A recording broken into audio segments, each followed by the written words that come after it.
Happy New Year. Welcome back to the vlog. Thanks for joining us today. We are going to go over our 2024 results, and this vlog is going to be a little bit extra long because we're putting in some additional hands. They don't go from start to finish, but you'll get the gist when you see it. Anyway, we're going to be playing at Capital Casino, playing in the 1-3 game, buying for $500. Well, we've been in the game for about 20 minutes. Finally get ace jack in the +1 position. A player to our right opens for $3. We put in a raise to 20. It gets folded around and he puts in the call. Now he's been playing a lot of hands and been getting fairly lucky lately. Flop comes out pretty good. It comes out ace high. Well, we got an ace. We got a backdoor nut flush draw. We got a green light to bet. He checks. I bet $20. He doesn't think too long before putting in the call, and we see a 7 of clubs on the turn. Well, it looks like a pretty safe card unless he has a hand like ace 7. So after he checks, I'm going to go for another bet, $50 this time. If it comes a scary card on the end, I'm probably just going to check it back. And if it comes a clean card, I'll go for value. So it could be either a 2-street or a 3-street hand, depending on the river. River card is a good one. It's a king of hearts. It really shouldn't hit anything he had unless he had something like king 7 of spades. I don't think this player will pay off a big bet on the end with a 1-pair type of hand, so I'm just going to go for pure value. He will pay off value size bets. I make it $100. He thinks for a little bit, but eventually puts in the call. As expected, our hand is good, and we win a nice pot to start off the day. I did pick up some other playable hands. Like here I have ace queen suited, open for a raise, and everybody folded.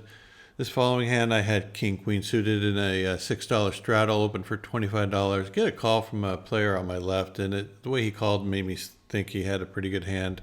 He did have ace king and won that hand. Which leads us into the hand of the day. I'm on the button and I got pocket aces. An aggressive player opens for $20 from the +1 position. Usually indicates he has a pretty strong hand. I got a stronger one, I believe, so I make it $60. He does put in the call, and just the two of us are going to head off to this flop with $124 in the pot. Flop comes out really good for aces, 7-5-5 rainbow. So unless he's making some move with a 5 in his hand, I feel pretty safe about this. He checks. I put out a small C bet for $40, just trying to keep his entire range in. If he has, tens, jacks, queens, I want him to come along. If he has 2 overcards, I want him to come along. He does make the call, and we see a king on the turn. Now this is probably the best card you can imagine, because now I'll get action from all the hands like ace king or king queen. If he has pocket queens, jacks, or tens, he's just going to end up folding because this is a pretty scary card. So I'm going for a larger sizing so I can basically shove all in on the river. If he has a king, he's going to play along. If he doesn't, he's going to end up folding. So I'm only looking for action from a king, not looking to try to squeak out a few bucks from jacks, tens, maybe queens. After some thought, he does end up making the call. So right now I'm putting him on a hand like a king, most likely hand like king queen because I have 2 aces in my hand. River card comes is the clean 6 of spades. I know some of you say, oh, it can make some sort of straight. No, he has either like ace king or king queen type of hand. I don't think he even has king jack in his hand. So now it's time just to get the money in. I got a little over $400 left. I jam, and now he goes into the tank. He does kind of mention that if I made a smaller bet, he thinks he can get away from it because it looked like value. But since I jammed, it kind of looks like I have a potential bluff. After some long, hard thinking, he does eventually make the call. I show my hand, and of course it's good. We talked about this hand and several others later, and he did say that he did indeed have king queen. We then picked up a few hands that weren't vlog worthy. Here I have pocket tens, open for a raise, get called in 3 spots, and the flop comes with a ace in it, and there's substantial action, and I just end up dumping it. Here's one where I called the raise with king queen offsuit. Flop comes a bunch of middle cards, and the pre-flop raiser makes a pot-sized bet, and I end up dumping it. This next one was very read specific. I have ace queen open for a raise, and it comes around to a player who makes it $65, indicating he has a very strong hand. Out of position with ace queen against an opponent with a strong hand in a deep stack. I just prefer to avoid these situations. I fold. He later told me he had pocket jacks. This one I raise a straddler in the cutoff with the bottom of my range in this situation. I get raised by a strong player and just end up folding pre-flop. Here I got ace-10 in position and ended up raising pre-flop, c-betting the flop, and giving up when called. And the person did show that they had a pair. Well, I haven't won a pot in a while, and I looked down at king-queen. There was initial raise to $12, a few callers. Thought about putting in a squeeze in this situation, but some of the players, especially the one that made it the initial raise, is fairly tight. So I just called, see if I can realize my equity, and end up having $60 in this pot, going 5 ways to a flop.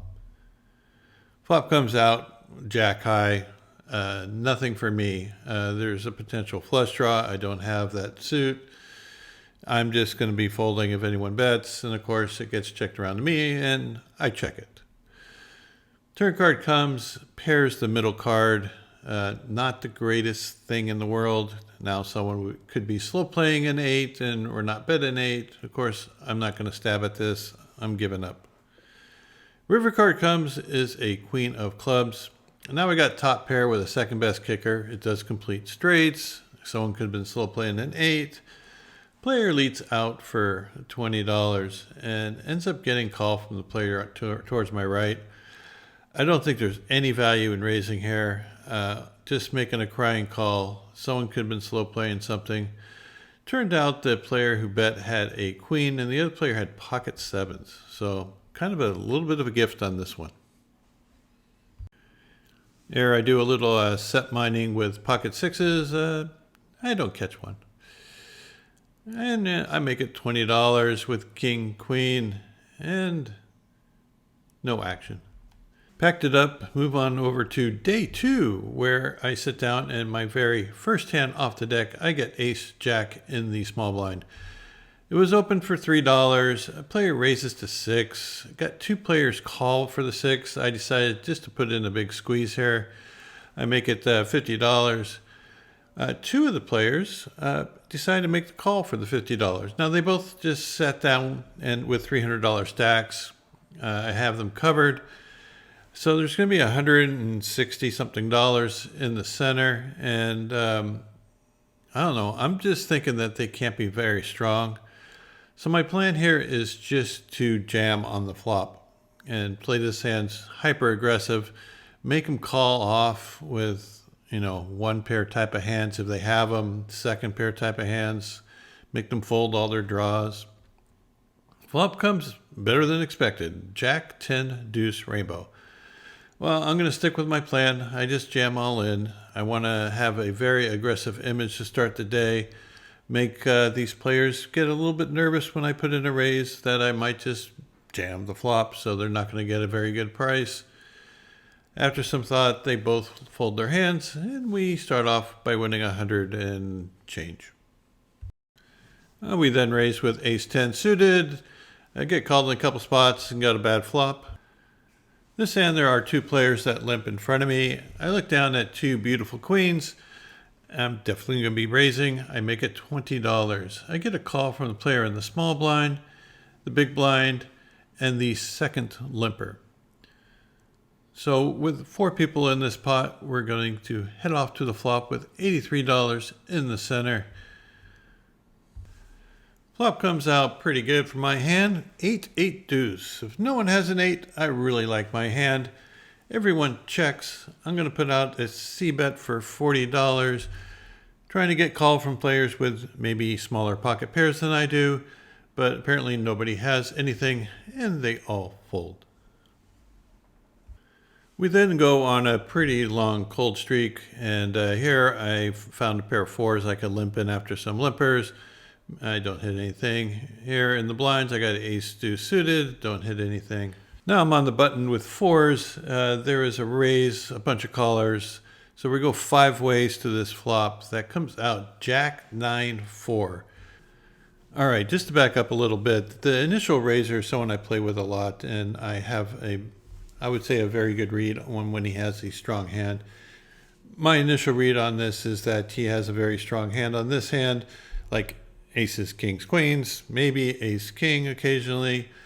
So I'm expecting him to bet this at a very high frequency and using a large sizing.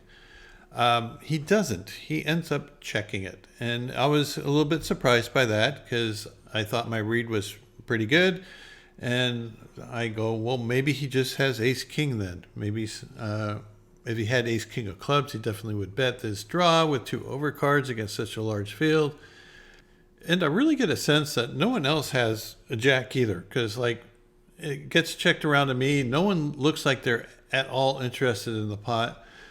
And I know I should be betting this like 99.9% of the time. Well, probably 100% of the time, because it's still a wet board. And I got bottom set. I'm supposed to get action from someone with a jack, a 9, or some sort of draw.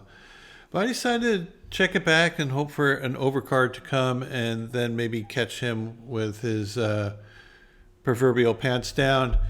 The turn card comes as a 6 of hearts, really a complete blank. I still feel like I have the nuts at this point, and my opponent leads out for $35. Now, this kind of surprised me a bit because I go, why would he check and then only bet $35 on the turn? It's not like he picked up some sort of draw. Doesn't really make sense, but I figured I slow played this hand enough. If he's slow playing some sort of overpair, I'm gonna, get the money in. I decided to raise to 150. If he calls, I have a little bit less than a pot size bet left, and I can get that all in on the river. So I make it 150. The other player fold out, comes back around to the initial raiser, and he thinks for a little bit before announcing that he's going all in. Now, this was a complete and utter shock to me that he would jam, because I know this player. He's having a really nice day. He's getting ready to leave in a little while, like he always does at a certain time. And I'm thinking, this is never a bluff. I mean, he's not doing this with aces. I am just totally baffled because I can't think of why he would check a setback. Who would be stupid enough to check a setback on the flop? Well, besides me. Anyway, I'll let you hear some of the thinking that I actually had at the table at the time. What a cooler. It's like a New Year's Eve cooler. Let's take a peek. I don't know if I can lay this down.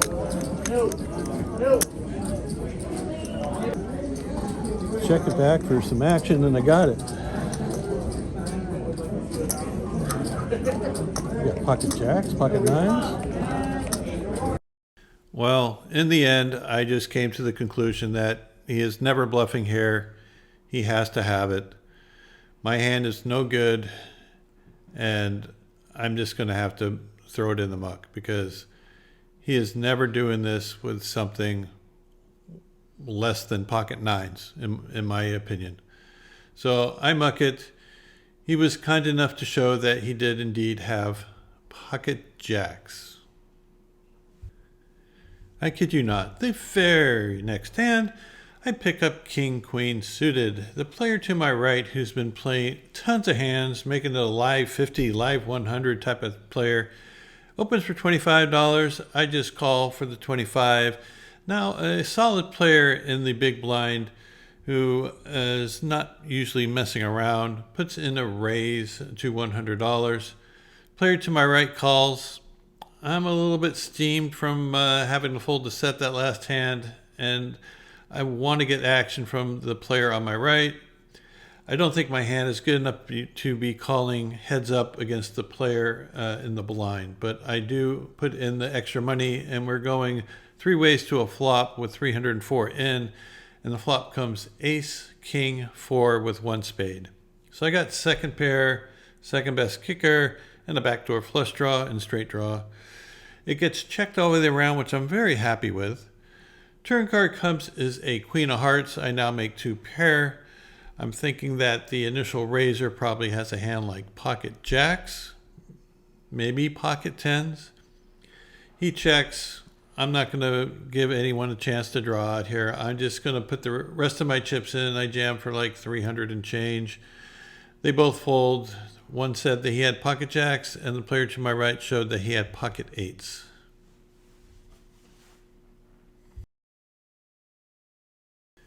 I then pick up ace 7 suited in the big blind, of course flop nothing, and move on to the following hand where I have ace king. Put in a nice size raise, get called in a bunch of spots, and the flop comes out really bad. I think it came out like 10-9-7 or something like that. Anyway, I muck it. Here are very tight players. Opens for 18. He is sitting on a huge stack and has been playing extremely conservative. I have ace king. I don't really even like ace king in this spot, but I can't fold it for 1 bet. So I put in the call, looking to spike an ace or a king or flop a straight or something. Flop comes out queen 10-7. This player makes a pot size bet. I put him on pocket queens plus, maybe ace king, ace queen. Well, he's not going to be betting ace king for that size, so I muck it. No backdoors. He later told me he had ace queen. Feeling a little frustrated with how things are going, I pick up pocket kings the very next hand. Open for a raise to 15. I get 1 caller, then the small blind raises to 40. He looked like he had about $75, $80 left in his stack. I put in 75 as a re-raise. Just want to clear out the other player or make him pay a little bit extra to see the flop. He ends up folding rather quickly. The other player jams all in. I think he had like $90 left. I make the call, of course. I got kings. I'm pretty happy until I see an ace in the window. Swell. Turn card comes is an 8 of clubs, and he shows his ace, queen of clubs. So it's like I have 2 outs, and of course I miss. I think it's time to take a break and go home after this latest run. Well, this is the very first hand of New Year's Day. I have looked at my hand. I got 2 8s in the cutoff. There were a couple limpers. I raised to $20, and I get 3 callers. So there's $81 in the pot. The flop comes out pretty good for my particular hand. And when it's checked over to me, I decide to put out a pot size bet of $70. I know pot size was 80, but it was close to pot size. Player on my left, who was the player who had pocket jacks the day before, announces that he is moving all in. I think if he had a bigger pair than me, he would have done so. He would have raised pre-flop. So this looks like some sort of 2 overcards and a flush draw to me. Of course, I am not folding. I have a good hand. So I said, well, let's see how 2025 is going to start off. And it goes 7 and a 5. So he bricks out. I show my 8s. He did end up showing that he had ace jack of spades. I then pick up ace jack myself. Open for a raise, got a couple people calling, and get a horrible flop.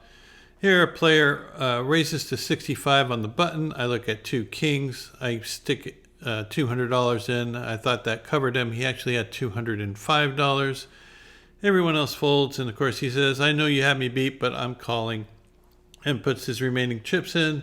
I show my kings. He does show that he has queens. I have both his suits covered. And the flop comes out 9 high, looking good until the queen comes on the turn and we double him up. The very next hand, I'm on the button with ace, king offsuit. Player to my right raises to 11. I make it $40. Player in the small blind puts in the call. He hasn't played a hand yet, and he's been there for about 20 minutes. Everyone else folds out. It's just going to be the 2 of us seeing this flop. Flop comes out pretty good if he had a jack, but I don't. It comes jack 6 deuce rainbow. He checks it over. I've got a continuation bet here for $40. Trying to get him to fold all his non-pair hands. If he calls, he might have a jack, but most likely he has some sort of pocket pair here. Maybe he's floating with ace king or ace queen himself. He puts in the call. We see a turn card of a 9 of clubs. It's making the board very wet.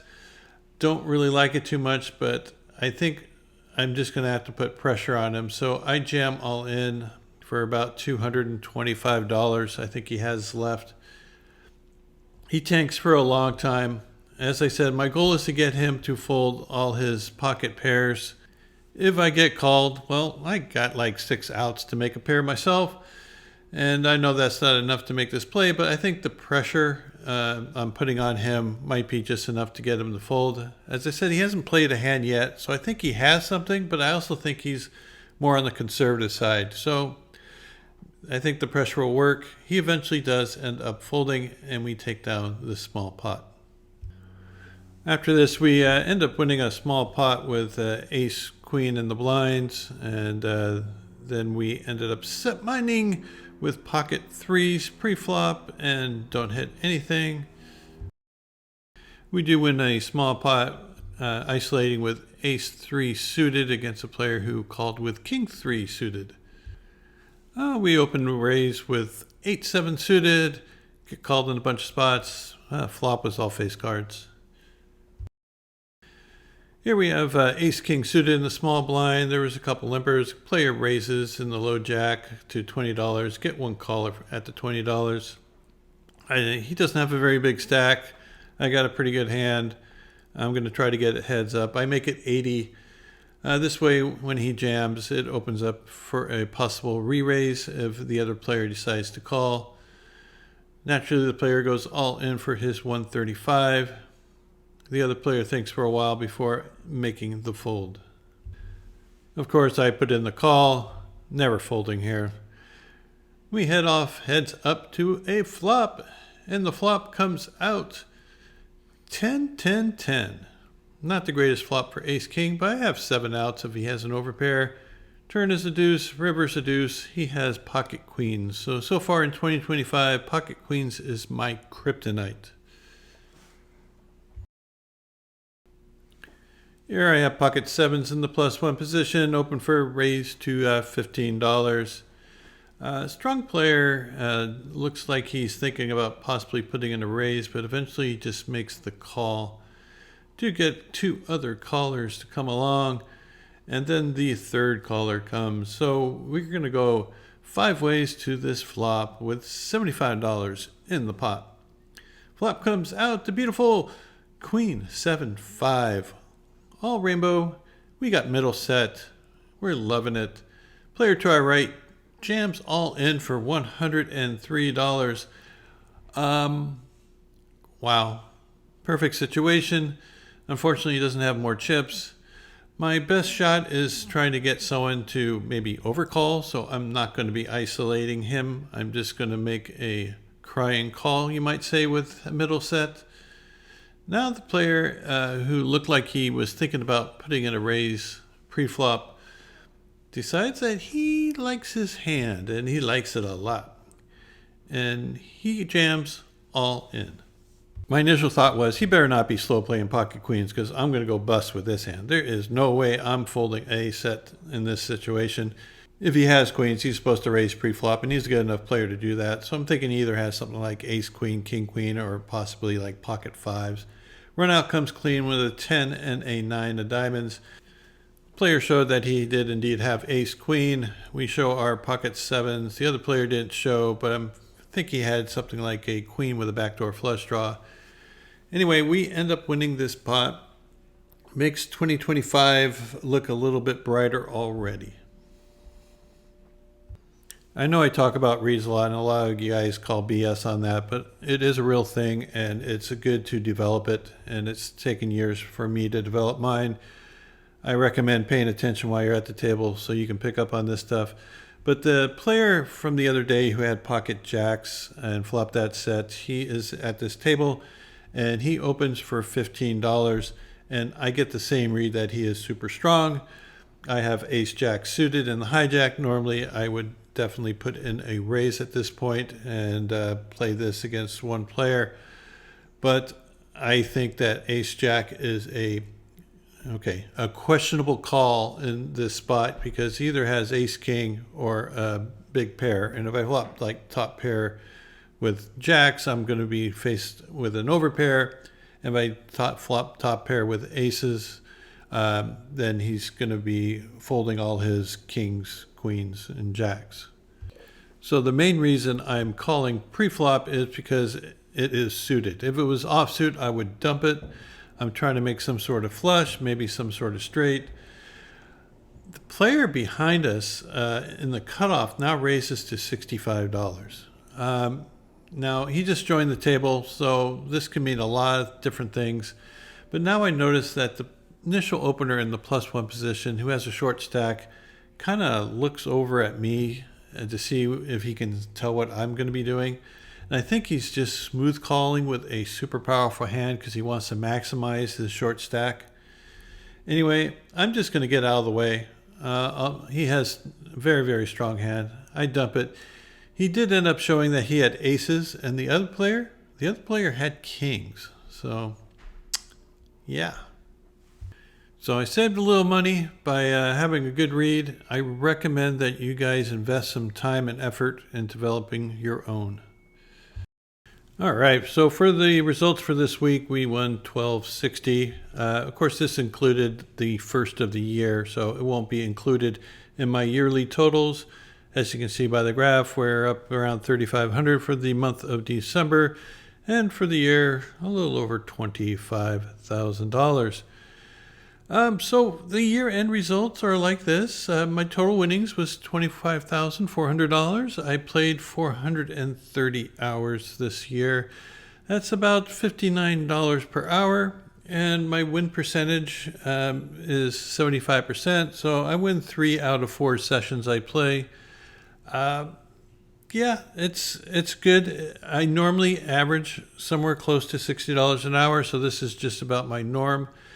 As for my New Year's resolutions that I had last year, not tilting, I give myself a B+ because I have lost control a few times, but I think everyone does.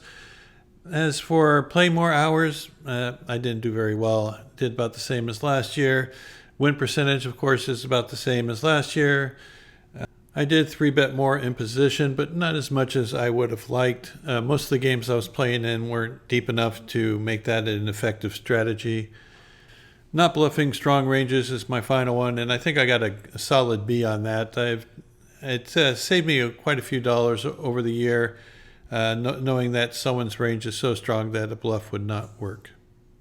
Once again, I'd like to thank you throughout this year for giving me all the love and support that you have. If you haven't liked and subscribed by now, please do so. It does help the channel grow. And I'm looking forward to a solid 2025 with maybe some new goals or resolutions to achieve. Anyway, until next time, go look at the tables, and we'll see you back here soon.